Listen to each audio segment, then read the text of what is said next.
구약성경 900쪽입니다. 시편 133편 1절에서 3절까지 말씀입니다. 앞에 있는 화면을 보셔도 되겠습니다.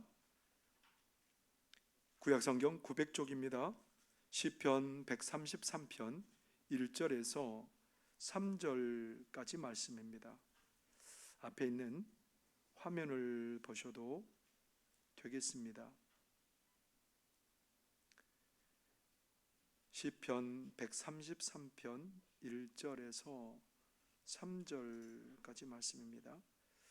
이제 제가 하나님의 말씀을 봉독하겠습니다. 하나님의 말씀을 경청하시기 바랍니다.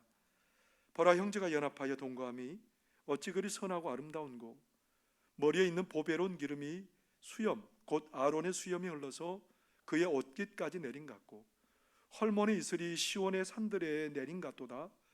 거기서 여호와께서 복을 명령하셨나니 곧 영생이로다. 아멘. 이는 하나님의 말씀입니다. 기도하시겠습니다. 사랑하는 하나님, 우리를 사랑한다고 하시니 감사합니다. 우리를 기뻐하는 내 자녀라고 말씀하여 주시니 감사합니다. 이 시간 우리 하나님의 말씀이 우리에게 치료의 양약이 되게 하여 주시고, 위로가 되게 하여 주시고, 능력이 되게 하여 주옵소서. 이 시간 저희들을 아버지 하나님의 말씀으로 가득하게 채워주셔서 그 말씀이 뿌려져 하나님 그 말씀이 싹이 나고 꽃이 피어 흐드러져 만발하게 하여 주시고, 향기 만발하게 하여 주시고, 열매 풍성케 하여 주셔서 우리 하나님의 기쁨 되는 삶을 살아드리는 우리 모두가 될 수 있도록 도와 주옵소서. 예수님 이름으로 기도하옵나이다. 아멘. 오늘도 우리 하나님의 은혜를 사모하며 하나님 앞에 나온 우리 성도님들에게 하나님의 위로와 은혜가 풍성하게 임하기를 바랍니다. 제가 많이 보고 싶었죠? 저는 많이 보고 싶었습니다. 저는 많이 보고 싶었고, 우리 하나님의 귀하신 은혜가 늘 함께하기를 바랍니다. 시너지 효과라는 말이 있어요. 시너지 효과가 무슨 말이냐면, 어떤 일을 하는데 최적의 조합을 이루어서 생각하는 것보다 훨씬 더 생산적이고 효율적인 상태가 되는 것을 일컬어서 시너지 효과가 있다라고 얘기를 해요. 쉽게 설명하면 그런 얘기입니다. 1 더하기 1은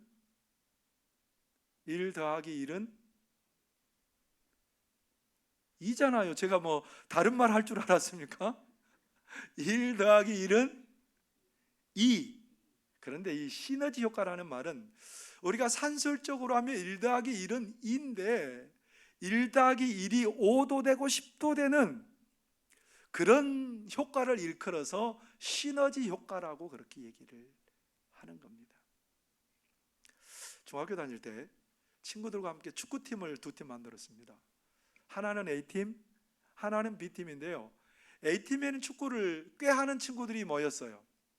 B팀은 축구를 하는데 좀 못하는 친구들. 그래서 A팀하고 B팀하고 시합을 하면 당연히 A팀이 이기는 것, 그렇게 팀이 구성되어 있는데요, 근데 두 팀이 시합을 했습니다. 어느 팀이 이겼을까요? 실력 있다고 잡아왔는 A팀은 뭐 자기들끼리 잘났다고 막 공을 가지고 노는 거예요. 내가 공 잘 차니까 내 맘대로 찬다고 막 열심히 공을 달고 달리는 거예요. 근데 B팀은 어때요? 내가 너희들보다 실력이 좀 달리니까. 그래서 이 B팀은 서로 막 얼마나 유기적으로 잘 연합해서 하는데 결국은 A팀이 지고 B팀이 이겼습니다. 우리 이런 거 많이 경험하잖아요. 우리가 함께 연합한다는 것이 참 중요하고 소중한 것이죠. 조금 실력이 부족해 보여도 내가 연합함을 알기 때문에 연합하고 상대방을 귀히 여기고 그렇게 하다 보면 잘났다고 그렇게 서로 잘났다고 모인 그 단체보다 훨씬 더 큰 열매를 얻을 수 있고 효과를 얻을 수 있는 일들이 일어난다라는 겁니다. 그런데 우리가 사는 세상은 어떤 세상이에요? 강한 사람을 선호합니다. 특출한 실력 있고 능력 있는 사람을 선호해요. 경쟁력 있는 사람을 뽑으려고 하는 게 일반적인 방향입니다. 회사도 그렇고요, 학교도 그래요. 학교도 요즘 우리 대학생들을 모집하는데 어떤 아이들을 뽑으려고 그래요? 실력이 출중한 아이들을 뽑으려고 하는 게 대학 입시예요. 선생님을 뽑는데도 정말 실력 있고 출중한 사람을 뽑기 위해서 참 많이 거르고 또 거르죠. 우리는 경쟁을 시켜서 누군가를 뽑고 누군가를 탈락시키는 건 너무너무 당연하다고 생각해요. 우리는 경쟁을 통과하지 못한 사람들 향해서 패배자라는 명찰을 달아주고도 전혀 부담도 없고 거리낌도 없습니다. 우리도 모르는 사이 어느새 약육강식이라는 그런 사고가 우리를 지배하고 있다는 겁니다. 사회에 적응하지 못하면 언제든지 밀려나도, 언제든지 그렇게 도태되어도 이상한 것으로 생각하지 않고 당연한 것으로 받아들입니다. 이런 사회는 강점을 갖지 못한 존재들에게 대해서 되게 단호하고 박합니다. 약자를 대하는 태도에서 그러한 것들이 극명하게 드러나죠. 울산에 있는 국공립 어린이집에서 아동학대 사건이 또 나왔습니다. 친구들 다 집에 가고 없는데 3살 된 아이가 엄마를 기다리고 유치원에 있는데 13분 동안 7컵의 물을 아이에게 마시게 한 거예요. 강제로. 물고문이죠. 뿐만 아니라 다른 아이가 먹다가 남은 음식을 이 아이의 식판에 붓고 강제로 다 먹이기도 하는 거예요. 어떨 때는 이 아이가 싫어해도 다른 아이들을 때리도록 막 계속해서 시키는 거예요.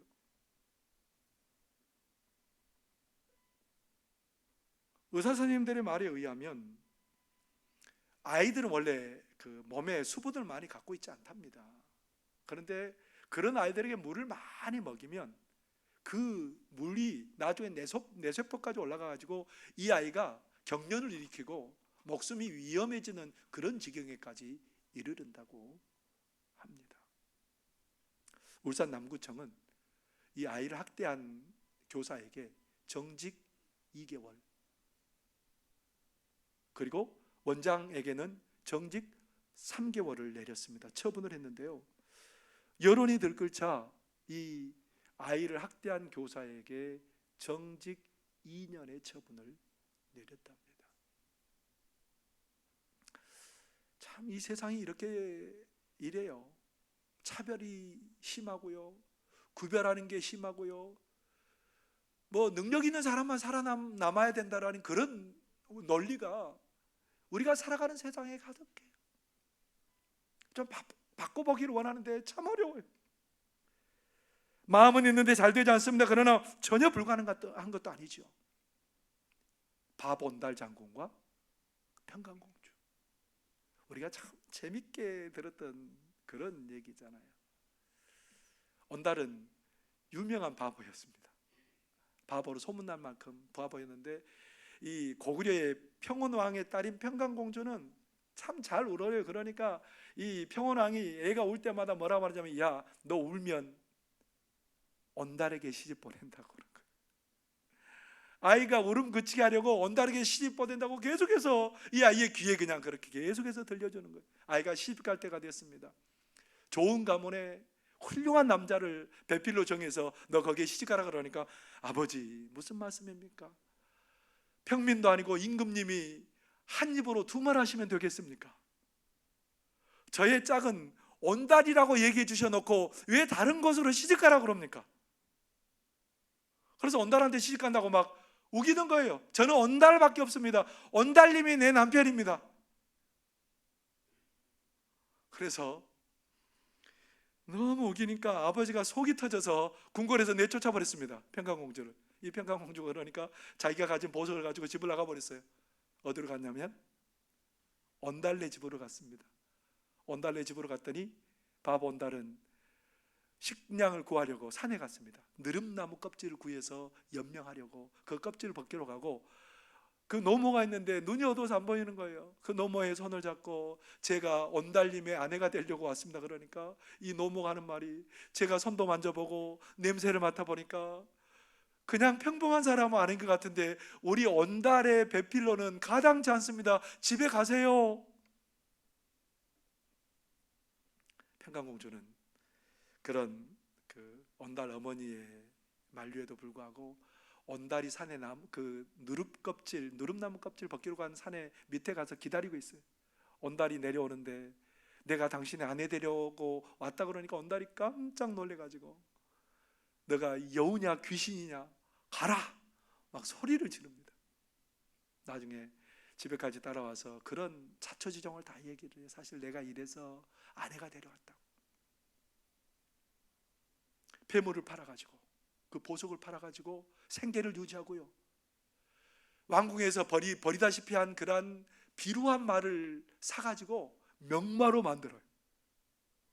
온달에게 계속해서 학문을 가르치고 무예를 연마하게 하고, 그래서 나중에 나라에서 사냥대회가 열렸는데 온달이 출중한 성적을 냅니다. 결국은 온달이 나중에는 고구려의 장수가 되고 많은 전투에서 승리를 하고, 신라와 전쟁이 일어났는데 결국은 거기에서 전사하고, 나중에는 온달의 관이 안 움직입니다.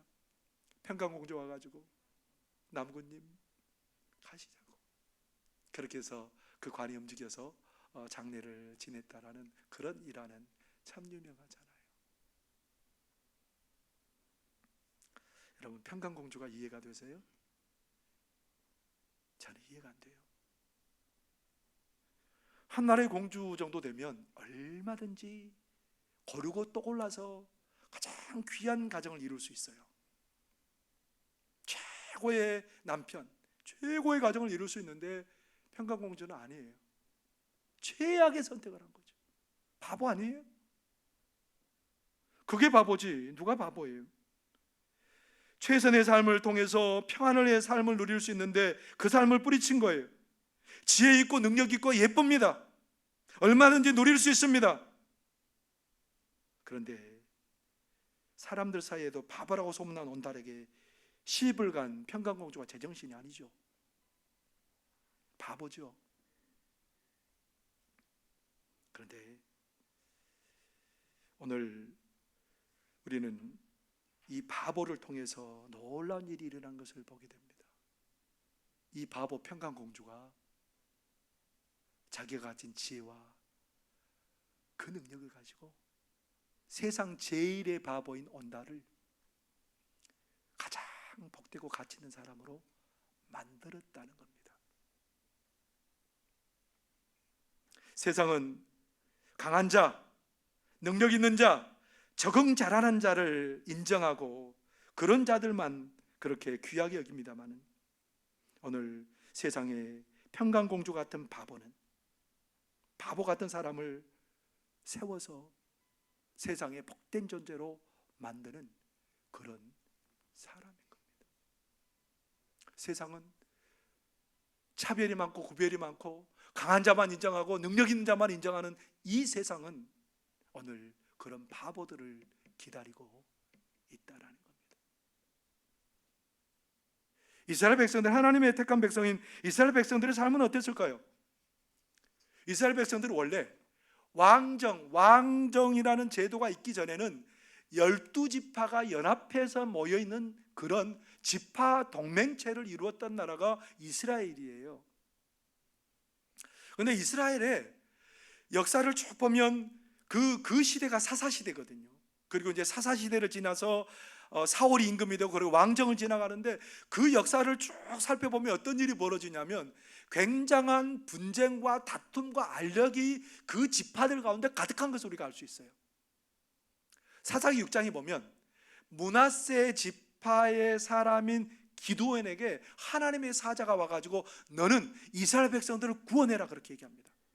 이스라엘 백성들이 우상을 섬기고, 그래서 하나님께서는 미디안 사람들을 통해서 이스라엘 백성들을 징벌하십니다. 그러니까 이스라엘 백성들이 하나님 잘못했습니다, 저희들을 구원해 주세요. 그러니까 하나님께서 기드온을 택해 준 거예요, 구원자로. 기드온이 어느 지파 사람이라고요? 어느 지파? 므낫세, 12지파 중에 므낫세 지파의 사람입니다. 기드온과 300용사를 통해서 미디안을 쳐부수는 승리의 물꼬를 터놨는데, 그 승리의 물꼬가 터지고 많은 다른 지파들과 연합해서 이제 미디안을 쳐부시기 시작합니다. 그래서 미디안을 완전히 다 쳐부셨어요. 이 정도 됐으면 사람들이 박수 쳐주고 너무 잘했다고 칭찬해 줘야 되는데, 므낫세 지파하고 가장 가까운 지파가 어디냐면 에브라임 지파예요. 에브라임 지파 사람들이 시비를 겁니다. 처음부터 우리와 함께 이렇게 전쟁에서 승리를 하게 하지 않고 왜 우리를 나중에 참여하게 했느냐, 너 잘못했다라고 막 기드온을 다그치고 시비를 거니까 기드온이 뭐라고 말하냐면, 우리 형제들이요, 형제들이 나중에 거둔 그것은 제가 처음에 거둔 것보다 훨씬 더 귀하고 소중한 겁니다. 여러분, 우리가 고추 농사 짓잖아요. 고추 농사 지으면 언제께 가장 귀하고 값이 나가요? 고추 농사 안 지으세요? 끝물게 가장 좋아요? 그건 아시네요. 끝물거는 씨도 많고 껍질도 두껍지 않고, 그래서 이거 별로 상품 가치가 떨어져요. 근데 첫 물이나 두 번째, 세 번째 물은 참 좋잖아요. 근데 기드온이 뭐라고 말하냐면, 내가 처음 수확한 것보다 당신들이 마지막 수확한 것이 훨씬 더 좋습니다. 왜요? 그들의 마음을 달래주려고. 그만큼 알력이 있었고 갈등이 있었던 거예요. 근데 이스라엘 역사는 왕이 생기고 나서도 별반 달라지지 않습니다. 사울이 나중에 전쟁 때에서 전사하는데 그 나라가 나눠져 버려요. 남쪽 유다는 누가 다스리는 나라가 돼요? 다윗이 7년 6개월 동안 그 나라를 다스려요. 나머지 11지파는 사울의 아들인 이스보셋이 7년 6개월 동안 다스리는데 얼마나 많은 알력이 있었고 다툼이 있었는지 몰라요. 이스보셋이 죽자 11지파가 다윗에게 와가지고 우리도 임금님을 우리의 임금님 삼기를 원합니다. 그래서 온 지파가 함께해서 다윗을 임금으로 삼았습니다. 33년 동안. 근데 세월이 지났어요. 계속해서 알력이 있는 거예요. 보이지 않는 앙금이 있는 거예요. 솔로몬 왕을 지나서 솔로몬의 아들인 르호보암이 왕이 되었는데 또 나라가 나눠져 버려요. 남쪽 유다하고 북쪽 이스라엘로 나눠져 버려요. 세상에는 차별이 있고 구별이 있어서 나눠지고 또 찢어지는데 우리 하나님의 백성들도 그렇게 살더라는 거예요. 그래서 우리 하나님은 오늘 다윗을 통해 뭐라고 그러세요? 보라, 형제가 연합하여 동거함이 어찌 그리 선하고 아름다운고. 우리 하나님이 가만히 보니까 형제가, 모든 사람이 내 형제라고 생각하고 구별하지 않고 차별하지 않고 연합하여 동거함이 너무너무 선하고 아름답다라는 겁니다. 우리 하나님께서는 우리 모두가 하나님 안에서 한 형제라는 사실을 절대로 잊지 말라고 부탁해요. 분열과 반목이, 갈등이 있는 이 세상 속에서 우리 하나님, 우리가 형제라는 사실을 기억하고 소유에 따라서, 신분에 따라서 구별해서는 안 된다라는 겁니다. 신명기는 굉장히 중요한 하나님의 말씀이에요. 그런데 그 신명기에 모세가 앞으로 가나안 땅에 들어가서 살아갈 이스라엘 백성들에게 말씀을 전합니다. 신명기 12장부터 26장까지는 여러 가지 규정이 나와요. 어떤 규정이 나오냐면 종교적인 규정, 그 다음에 공직자가 해야 될 규정, 사회생활하면서 지켜나가야 될 규정에 대해서 얘기를 합니다. 이스라엘 땅에서 공직자는 누굴까요? 임금님, 그리고 제사장, 레위인, 예언자, 이런 사람들이 공직자예요. 그런데 그런 공직자에 대해서 뭐라고 계속해서 성경은 강조하고 있냐면 너의 형제다, 너의 형제다. 여러분, 임금님이 나하고 같아요? 아니요. 임금님은 너무 차원이 다른 사람이라 나하고 같은 사람이 아니에요. 가서 머리를 조아려야 되고 목소리도 크게 낼 수 없는 게 임금님 앞에선 백성들의 모습이에요. 근데 신명기에서는 계속해서 그들에게 뭐라고 말하냐면 너희는 형제 중에 뽑힌 사람이고, 하나님의 말씀을 붙들고 사는 사람은 모든 사람을 형제로 여기고 대우하고 살아가는 거다, 그렇게 얘기를 해요. 제사장도 레위인도 다를 바가 없어요. 예언자들도 다를 바가 없어요. 너희들이 형제 가운데 형제들과 함께 사는 사람이다. 우리 하나님은 계속해서 형제다, 형제다, 형제다 이 얘기를 해요. 종교의식과 관련된 규정에서도 제물을 드리고 절기를 지키는 것, 남녀노소 누구나 차별 없이 하나님을 예배하고 은혜를 누릴 사람들이다 이 얘기를 하고 있다니까요.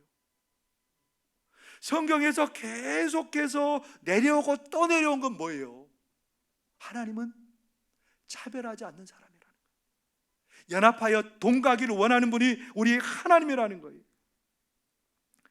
어떤 상황에 있든지 너희들은 한 형제라는 것을 잊지 말아야 된다라는 거예요. 예수님을 통해서 이제는 그것을 더 깊게 해갑니다. 예수님이 머리고 우리는 그 몸의 지체예요. 너와 나는 다른 존재가 아니에요. 한 몸이라는 거예요. 한 지체라는 거예요. 구약에서부터 계속해서 깨뚫고 내려오는 건 뭐냐면 너와 나는 하나라는 거예요. 레위기 19장 18절에 보면 그 구약 초대부터 그렇게 얘기를 합니다. 원수를 갚지 말며 동포를 원망하지 말며 내 이웃 사랑하기를 내 자신과 같이 사랑하라. 나는 여호와이니라. 우리 하나님 뭐라고 말해요? 차별이 없다라는 거예요. 다 사랑받는 사람이고 하나님께서 귀히 여기는 그런 사람이라는 겁니다. 그런데 우리는 세상의 기준을 따라서 어떻게 하기를 원해요? 우리는 세상의 기준을 따라서 차별하고 구별하고 그렇게 살아가는 사람들이에요. 성경 200독을 한 분이 있어요. 200독을 한 사람은 참 많습니다. 그런데 200독을 하는데 이분이 얼마나 그 말씀을 신뢰하고 의지하고 살아가는데 늘 능력을 경험해요. 늘 도우심을 경험해요. 그런데 이분이 어느 날 그런 경험을 합니다. 이란에서 그 불법 체류자, 이란 청년인데 불법 체류자예요. 그런데 이 불법 체류자인 이란 청년이 잡혔습니다. 이제 그 나라에 송환돼야 될 위기에 처해 있는데 이 이란 청년이 자기가 치료받던 치과 의사 선생님한테 전화를 해요. 선생님, 제가 사실은 이제 본국으로 송환될 위기에 처해 있습니다. 울면서 도와달라는 거예요. 그러니까 이 의사 선생님이 출입국 관리소에 전화를 해가지고 사실은 제가 이 청년 곧 있으면 그 치과 치료가 다 마쳐져야 되는데 이런 상태에서는 보낼 수 없다고, 내가 치과 문을 하루를 닫는 한이 있더라도 다 이것들을 다 가지고 와서 내가 이 청년을 치료해서 보내고 싶다고. 그러니까 출입국 관리소 사무소에서 이 이란 청년에게 수갑을 채워가지고 일산에 있는 치과병원에 와가지고 이 청년을 마무리 치료를 하고요. 이 치과 선생님이 그 함께 동행한 그 출입국 관리소 직원들을 전부 다 스케일링 해주고 그리고 선물을 준비해서 주고요. 이 이란으로 가야 되는 이 친구에게 여비를 보태서 보내줍니다. 그런데 이분의 책에 뭐라고 쓰고 있냐면 그 치과에 근무하는 간호사들도 성령 세례를 받았고 치과 내에서도 마치 교회 기도실처럼 많은 기도가 드려졌다. 여러분, 이 말에 조금 이상한 것을 느끼지 않아요? 이 사람들이 이렇게 한 이유는 성령 세례를 받았기 때문이라는 거예요. 성령 세례라는 단어가 여러분, 신학자들에게 있어서는 믿음으로 살아간다고, 깨나 믿음으로 살아간다고 하는 사람들에게는 굉장히 민감한 단어입니다. 여러분, 성령 세례 받으셨어요? 말을 못해요. 왜냐하면 대부분의 많은 학자들은 그런 얘기를 해요. 성령 세례는 우리가 예수님을 받을 때 이미 성령 세례를 받은 거다라고 얘기를 하는 학자들이 있어요. 근데 어떤 학자들은 뭐라고 얘기하냐면 예수님을 믿을 때 성령 세례 받는 게 아니고 우리가 성령의 은사로 방언을 할 때 성령 세례를 받은 거다, 그렇게 얘기를 해요. 그래서 믿음 깨나 믿음 생활 깨나 하고 내가 영적인 능력이나 있다고 생각한 사람은 나는 성령 세례 받은 사람이고 너는 아니잖아, 나하고 좀 내 급보다 좀 낮은 급이잖아, 그렇게 생각을 해요. 구별을 해요. 그러면 우리나라에서 가장 추앙받고 있는 종교 지도자가 누구일까요? 돌아가셨습니다마는 한경직 목사님이 가장 추앙받고 존경받는 분 중에 한 분이에요. 근데 그분은 방언 못해요. 성령 세례 안 받았네요. 날마다 기도 막힌 새벽, 요즘 유튜브에서 인기입니다. 근데 그 김동호 목사님 방언 못해요. 성령 세례 안 받았네요. 자꾸 뭔가 내가 능력 있고 믿음 있고 어떤 은사를 가졌으면 자꾸 구별하려고 그래요. 네 은사가 낫고 내 은사가 최고고. 근데 하나님은 계속해서 그런 것들을 통해서 구별이 아니라 연합을 얘기를 해요. 우리 하나님 자꾸 나눈 것을 얘기를 하지 않으세요. 연합과 하나됨을 자꾸 얘기를 하시고 계시다라는 겁니다. 여러분, 조명종 목사는 최고의 목회자가 되기를 원합니다. 왜 아멘 안 하세요? 조명종 목사는 내려라 하는 목회자가 되기를 원합니다. 죄송합니다. 제가 왜 그러겠어요? 왜 실력 있고 기도하고 능력 있고 그런 목회자가 되고 싶어 할까요? 그것을 통해서 정말 대단하다 박수 받고 그러기를 원하는 게 아니에요. 하나님, 우리 성도들을 정말 춤추게 하고 싶습니다. 성도들을 정말 믿음으로 행복하게 해주고 싶습니다. 성도들을 정말 잘 섬기고 싶습니다. 하나님, 그것밖에 없어요. 거기에 의미가 있는 거 아니에요? 하나님의 직분을 가지고 하나님의 사명을 가진 자들이 최선을 다해야 될 의미가 거기에 있는 거 아니에요? 하나님, 나는 최선의 집사, 최선의 장로, 최선의 권사가 되기를 원합니다. 왜요? 성도들을 행복하게 하기를 원합니다. 연약한 지체를 돕기를 원합니다. 오늘 우리 가운데 이런 꿈이 있기를 바랍니다. 오늘 그래서 우리 그리스도인들은 그런 꿈 가운데 의미를 가지고 살아가야 되는데, 에베소서 4장 11절 12절에 이렇게 기록하고 있습니다. 그가 어떤 사람은 사도로, 어떤 사람은 선지자로, 어떤 사람은 복음 전하는 자로, 어떤 사람은 목사와 교사로 삼으셨으니 이는 성도를 온전하게 하여 봉사의 일을 하게 하며 그리스도의 몸을 세우려 하십니다. 왜 하나님의 직분을 주셨을까요? 연약한 지체를, 그 은혜의 세계를 알지 못하는 지체를 그 은혜의 세계에 들어오게 하고, 연약한 지체를 강하게 하고, 부족한 지체를 복되게 하고, 이 일을 위해서 우리를 부르신 줄 믿습니다. 세상은 연약한 자를 도태시켜버려요. 세상은 능력 없다고 제외시켜버려요. 그러나 우리 그리스도 안에서 우리는 한 형제 자매이고 서로를 세우기를 원하는 자에게 하나님이 지혜 주실 줄 믿습니다. 능력 주실 줄 믿습니다. 평안 주실 줄 믿습니다. 하늘의 것을 아낌없이 부어주실 줄 믿습니다. 하나님이 그 모습을 너무너무 귀하게 보시는 거예요. 그 모습을 너무너무 사랑스러워 하시는 거예요. 그래서 우리 하나님이 그런 모습을 향해서 뭐라고 그러신 줄 아세요? 2절에서 3절 상반절까지 보면 머리에 있는 보배로운 기름이 수염 곧 아론의 수염이 흘러서 그의 옷깃까지 내림 같고 헐몬의 이슬이 시온의 산들에 내림 같도다. 제사장을 임직할 때 뭘 붓냐면 거룩한 기름을 붓습니다. 그 기름을 붓는데 그 기름이 머리에서 차고 흘러 넘쳐서 수염까지, 수염에서 타고 흘러서 옷깃까지 적시고 하나님이 은혜 베푸신다라는 거예요. 정교한 자로 붙들어 주신다라는 거예요. 향기 나게 하신다라는 거예요. 거룩한 기름이 흘러내릴 때 얼마나 거룩하고 능력으로 하나님 함께 하시고, 그리고 그 가운데 향기가 가득하게 하신다라는 겁니다. 이스라엘은 비가 잘 안 와요. 비가 잘 안 오는데 하나님께서 헐몬산에, 거기는 만년설이 있는 곳이, 그쪽에서 그런 많은 녹아내린 눈들과 그런 이슬들이 나중에 이 땅을 가득하게 내려서 식물들을 살아나게 하고 열매 맺는 그런 일들을 베푸신다는 겁니다.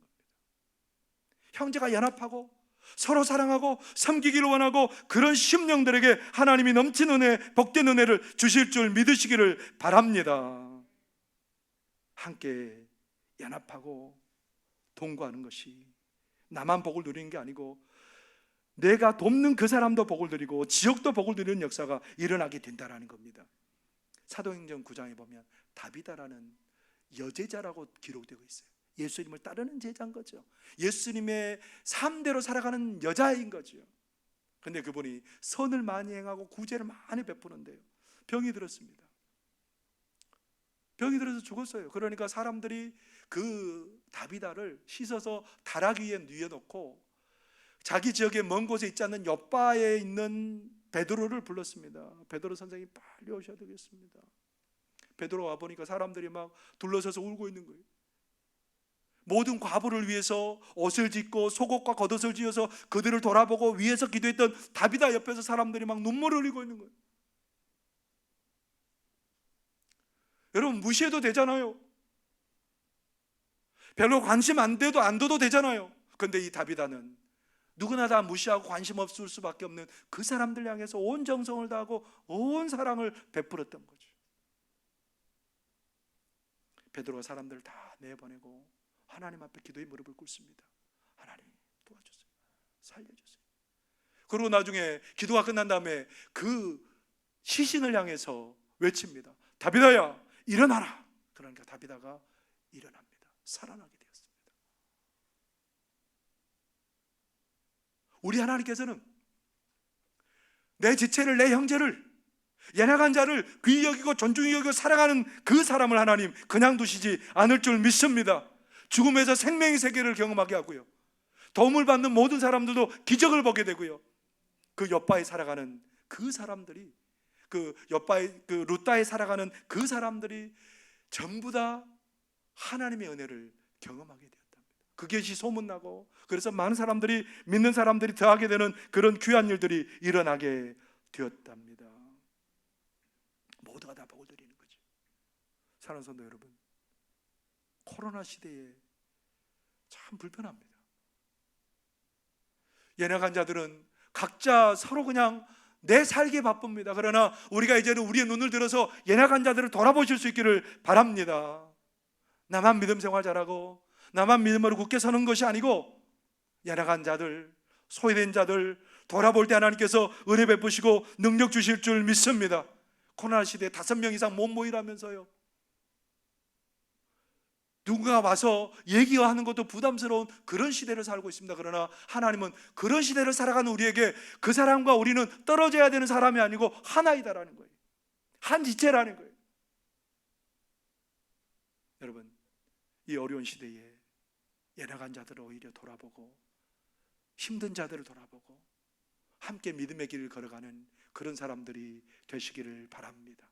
그 사람에게 하나님 은혜 주시고요, 능력 주시고요, 공급하여 주시고요, 넉넉히 많은 사람들을 도울 힘을 주실 줄 믿습니다.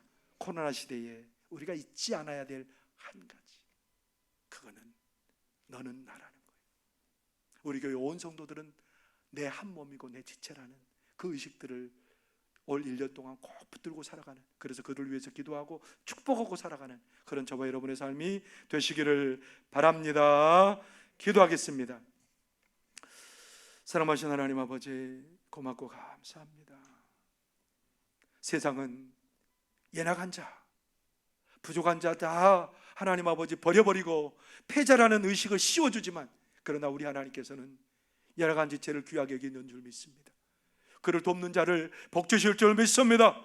하나님 아버지, 우리 모든 지체들이 한 몸, 한 지체임을 깨닫게 하여 주셔서 서로 사랑하고 축복하고 기도하고 서로 하나님 돕고 손잡아 이끌어주는 그런 관계가 될 수 있도록, 그래서 건강한 교회 공동체를 세워나가는 우리들 되도록 역사하여 주옵소서. 예수님 이름으로 기도하옵나이다. 아멘.